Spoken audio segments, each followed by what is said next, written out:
এক মাসের গাছে অগুন্তি কুড়ি। হ্যাঁ সত্যি, এই যে দেখছো, আমার এই ছোট্ট জবা গাছটায় হয়েছে 17টা কুড়ি। ঠিক এক মাস আগে এনেছিলাম গাছটাকে।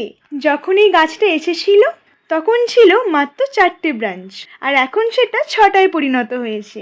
প্রত্যেকটা ডালেই 4টে করে কুড়ি হয়ে রয়েছে।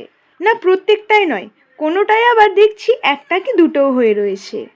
শুধু এখানেই শেষ নয়, এখনও তো আমি আমার ছোট্ট বাগানের সবকটা ফুলের সাথে তোমাদের আলাপ করাবো। এই তো আমার এই ছোট্ট থোকা অপরাজিতা গাছটায় দুটো ফুটফুটে কুড়ি হয়েছে। ওই 15-20 দিন আগে কাকিমা আমাকে ছোট্ট একটা চারা দিয়েছিল এই অপরাজিতা গাছে। সেটাই দেখো কি সুন্দর হয়েছে না? চলো এবার তোমাদের সাথে আলাপ করাই তাদের, যারা আমার ছাদকে সবসময় ভরিয়ে রাখে, রঙিন করে রাখে, প্রত্যেক দিনই ফোটে। পর্তুলিকা, তোমাদেরও নিশ্চয়ই মনে আছে যে এগুলো আমার বন্ধু দিয়েছিল আমাকে। চলো এবার সবশেষে তোমাদের আলাপ করাই আমার এই ছাদ বাগানের সূচনার সাথে।